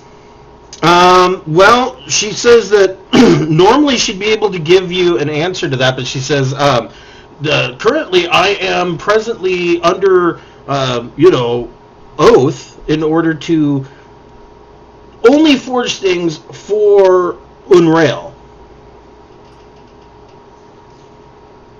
So if he wasn't around, we might be able to work out a deal? That could be a possibility, yes. I will be back within the next day or two. Let me go kill him. I'll be right back. Off chance, do you happen to know where he is? Make a charisma check. You can go and make a persuasion check with advantage.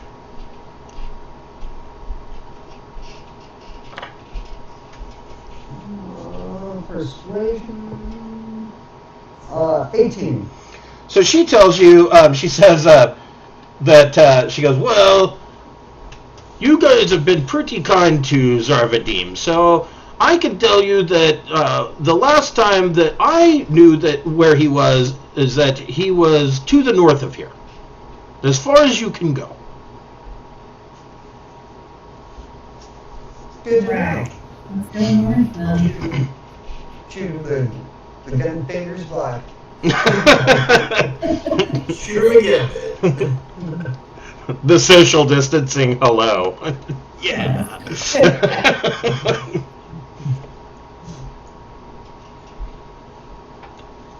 So you guys have a hallway to the north, and there is a door going to the west. The west door, you have a left or not? I didn't have great luck the last time I did this, so maybe someone else should go. Listens. I'll try, I'm gonna listen at the door. Okay. If I hear you. Go ahead and make a perception check. So, Sun Moon got a 22.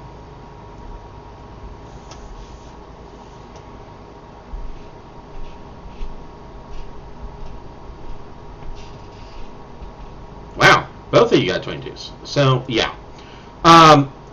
You can hear the sound of...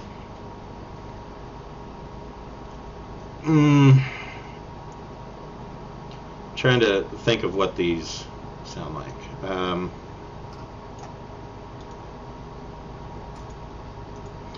You can hear the sound of grunts, and they're having a conversation. there's some minor conversation going on, but again, it is in a language that you're not. I think you're not aware of. What languages do you both speak? Speak Common and Aran, but I can repeat the language to the other people. Yeah, so then- That's true. Yeah, if any of us speak it, we can figure it out. I speak common halfling. I'm real sophisticated. Same. Common, draconic, and Oh, common and sign language. So no, none of you understand it. You do with your 22, you do recognize that this is likely giant. Oh, wow. It's giant with some broken common thrown in. Pigeon giant. It's Spanglish, but in giant.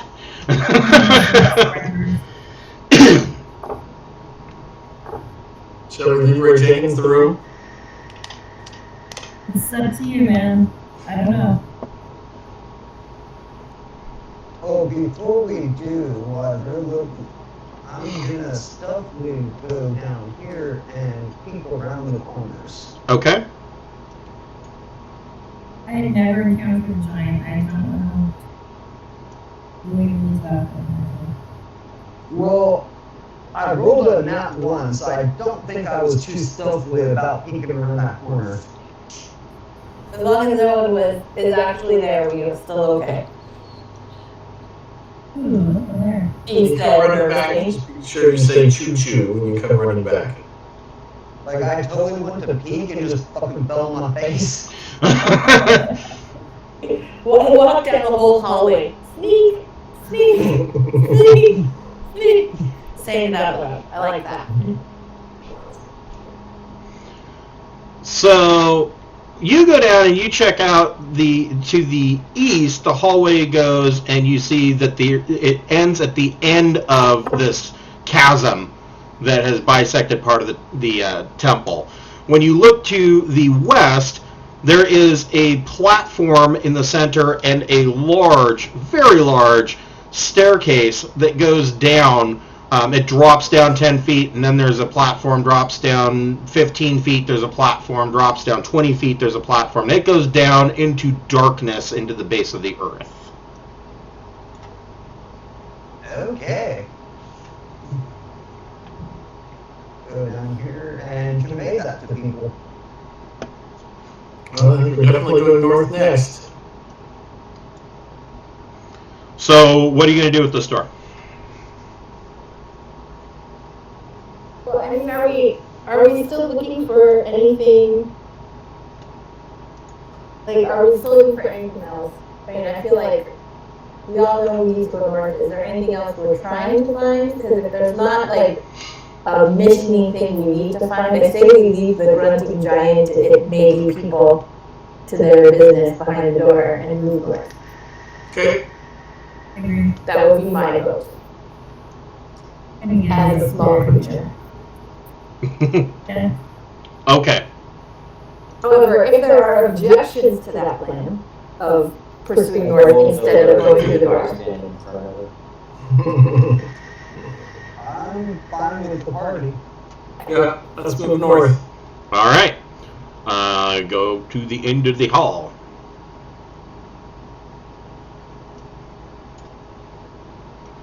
So yeah, you look to the west, and there is this massive staircase that goes down into darkness, and the hallway continues to the north here, and then around the western corner, you see that the hallway continues to the north that way as well, and you can see that there is a door leading into a room to the west. You listen to that door? Okay.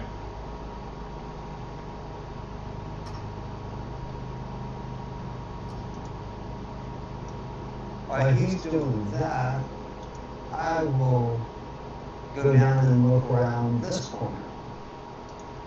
Okay. Keeping the wyvern a little ways behind me so he's not making too much noise.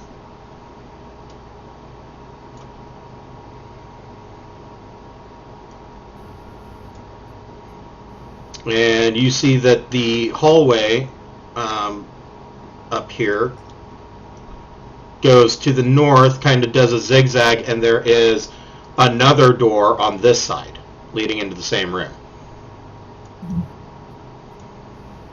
And I will continue creeping down the hallway. All right. So, Wait for that door, and I'll do a listen check on that door after everybody else has done their thing. go ahead and make your listen check now, because Sun Moon also made a listen check, so...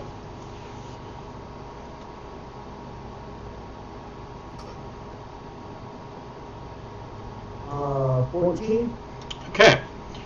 So you are having a hard time hearing anything through the stone door. Sun Moon, you get a little bit better.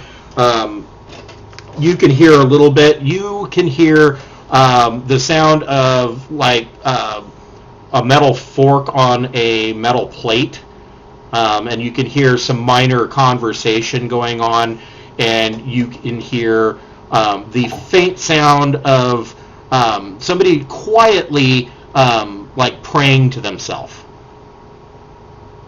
And it's all in common.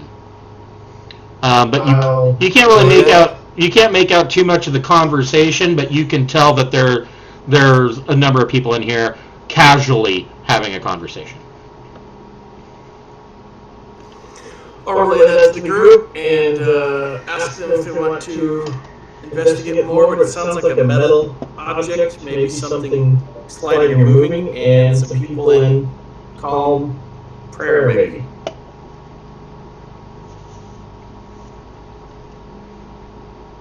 I'm going to kick in the door. Kick in the door. If that'll satisfy your need to kick. Cool. I kind of feel like at this point, the more rooms of people we don't disturb, if they're not, I don't know, plotting our destruction, the better. Like, just let them be. If they're just doing their thing, there's not torturing sounds there, there's not. Maybe it's prayer and torture. I don't like leaving people behind me without no intentions. I don't like being surrounded. Okay. So you kicking in the door? No, not yet. I don't know what you guys are talking about. I'm just going to wait here and see if I hear rustling at some point in the door from you guys. If I hear somebody yell, "Oh shit!" from around the corner of the hallway, I'll open the door. In the distance, you hear Leroy Jenkins. Yes. I'll hold off. That's why I asked for soliciting opinions. I'll ask if we are, and before we do, I want to cast a spell. I think we can move on unless someone else is going to kick the door open. I can listen to directions for a while till I disappear. I'm hesitant to try and stealth open because I failed so miserably last time, and then we had to fight. But I'll try again. I'll try and peek in. Okay. Kick it down. Peek in. Gentle kick. A tap. Just tap it in.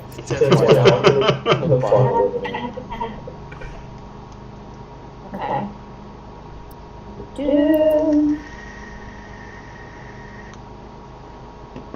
That's actually pretty good.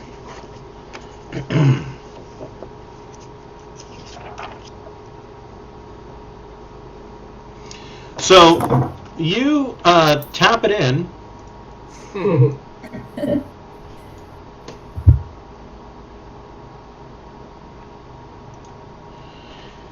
And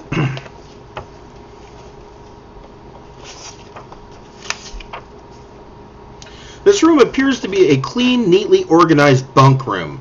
The sparse furnishings include 6 double bunks arranged against the south and east walls and a wooden table with several chairs in the north half of the room. An ironstone with a tidy pile of firewood stands near the middle of the room. In the southwest corner, an arrow slit looks out at a dark passageway. Doors lead to the east and west. in the corner, so the arrow slits are here and here, but nobody's manning them. And you see that this guy here is sitting at this table, and he's got like a soldier's mess kit, and he's got with a metal fork or spork, and he's sitting there eating some beef stew.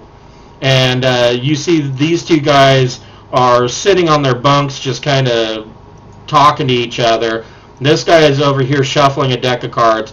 And in the back corner, you see a Black Earth priest reading quietly their spell book and reading to themselves.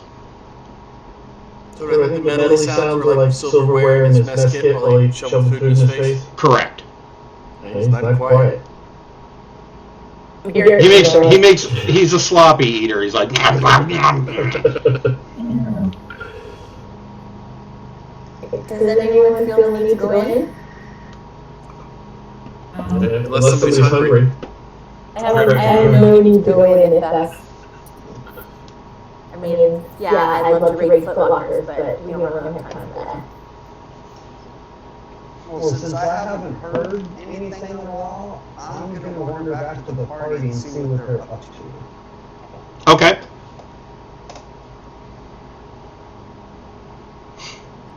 Or like there's 4 dudes and a priest and they're having lunch. And So, when the wyvern goes by, Debisa, you can see through this arrow slit, you can see the shadow of the movement.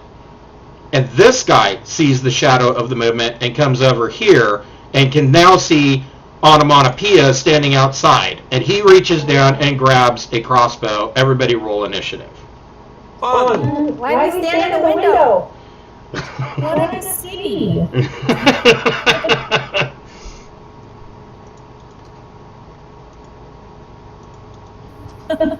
Worst initiative ever seen around. Yeah, well, at least you're consistent. Yeah, you're consistent.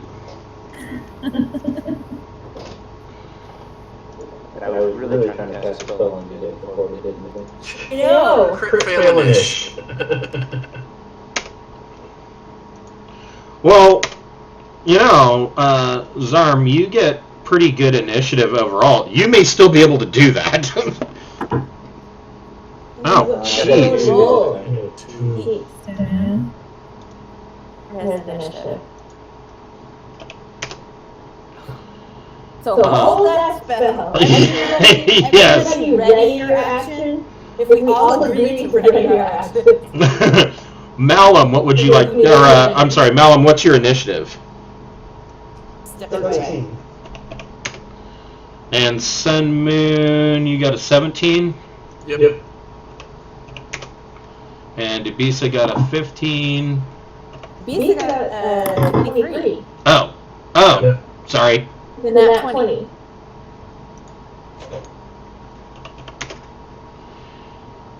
Let's see here. Zarm got a 2. Wow. That's the last room I broke into. Zarm got a rock. And Onomatopoeia got a 5.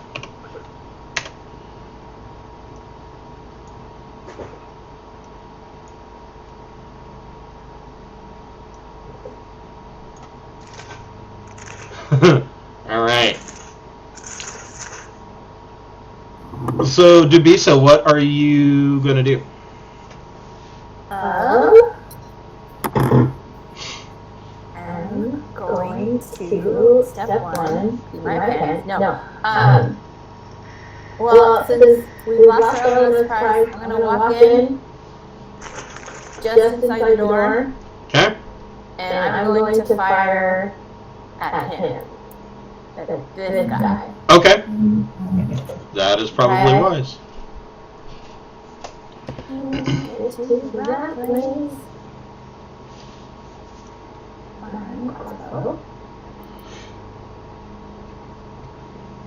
Nice. Oh, yeah. Yes. And then I'm going to step out because no one else noticed us, and he's dead.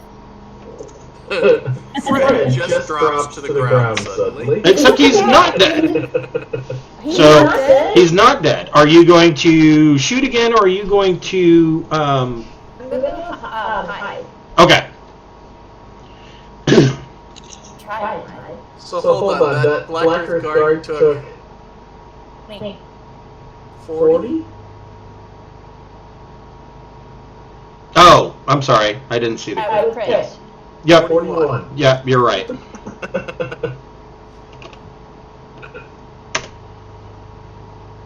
Yep, you're right. So he dies. And then, but I still hit. Yep. So you got a 20 for yourself, But which effectively makes you invisible to them because. I'm not right in the door. Okay. Okay. All right. Sun Moon. Leroy Jenkins Jr., I charge in the room. Okay. And it is our reaping.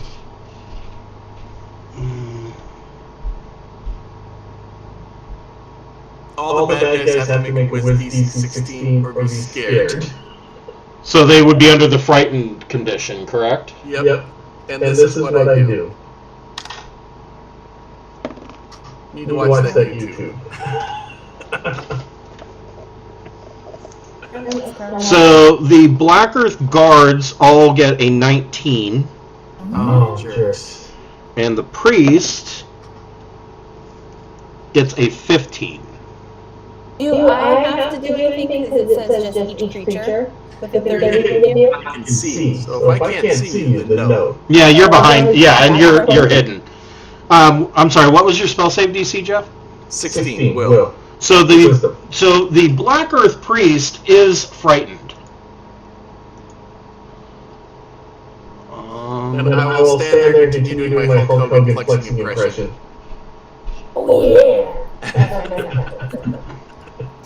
Hey brother. Oh brother, doing this to brother. There's a good frightened.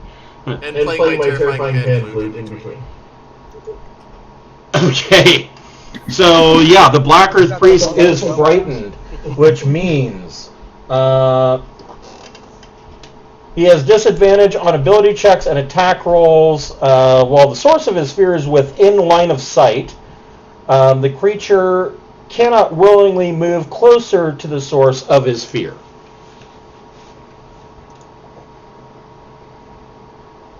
And then I use key point to use the dodge action as my bonus. Okay. All right. So all attacks against you have disadvantage. Yep. All right. Malum, what would you like to do? I'm going to direct the wyvern to go to this spot and keep guard from anybody coming out the door or coming around that corner. Okay. And I will come in.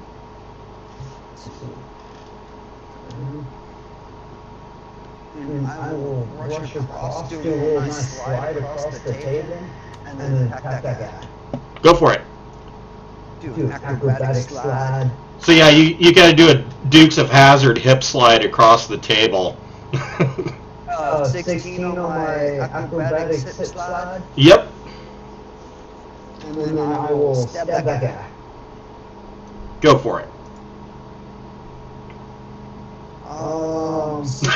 Yeehaw! 17 misses. Then I will do a NC footwork to maneuver behind him and do a second attack. Okay. That hit. And third attack.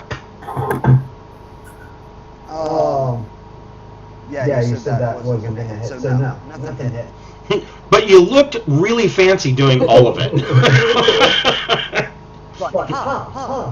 Just big displays of nothing. Onomatopoeia, what would you like to do? So you can look through this arrow slit, and you have line of sight directly to these two guys. Lightning bolt. A cleric with lightning bolt. Yeah. Yes. Let's do guiding bolts on that one. Okay. Yeah, Zarm's going to push her out of the way, lightning bolt.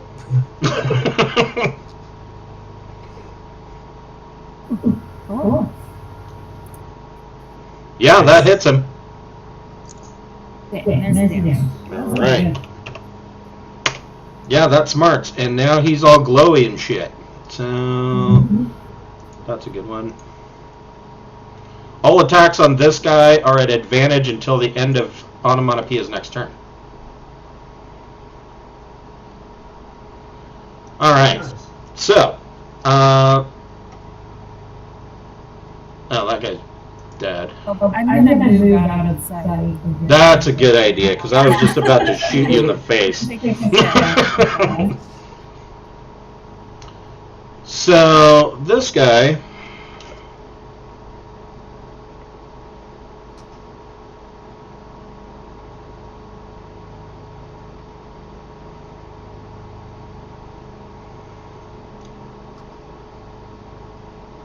He's going to leap over the bed. Well, maybe.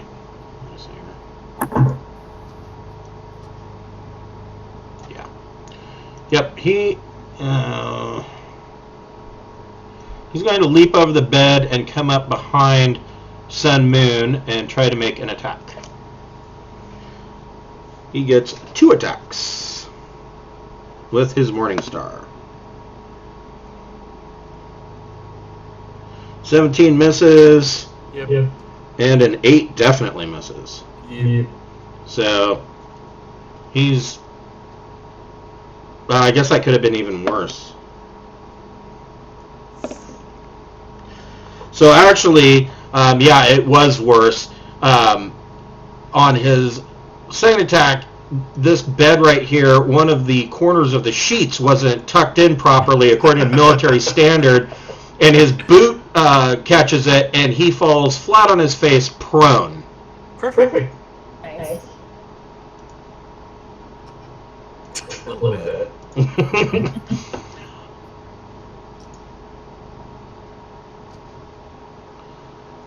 This guy is going to attempt to do the same thing. Fleeing does just as well.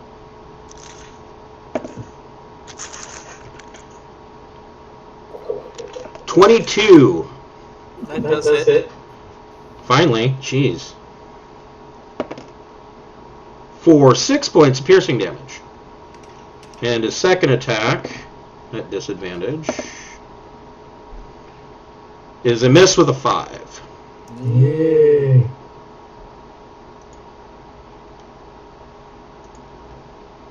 And this guy is going to attack Malum.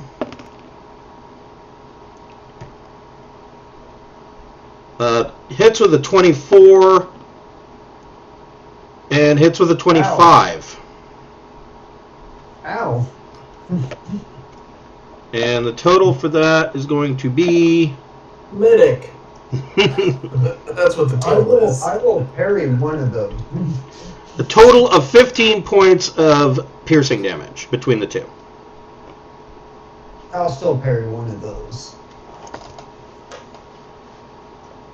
I will parry 10 of that. All right. And the Black Earth Priest...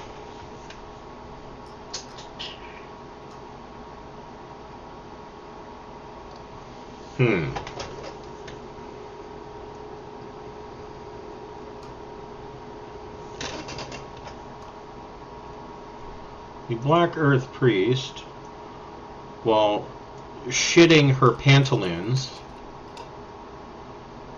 I'm going to move down here, and then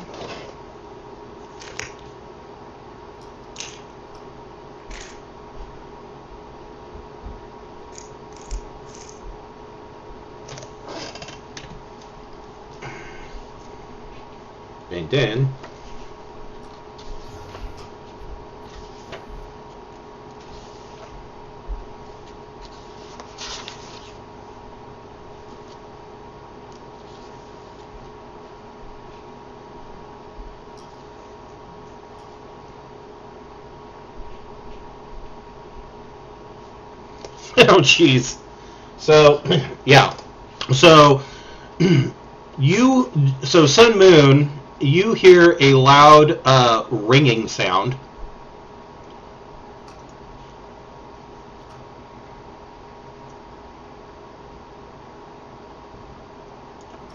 Everybody in that circle needs to make a DC 13 Constitution saving throw.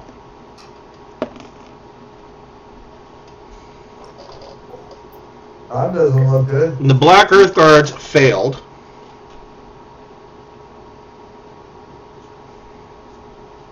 And Sun Moon succeeded. So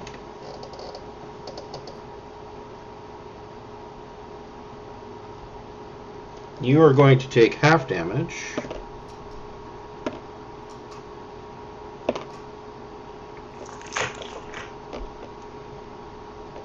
So you take 4 points of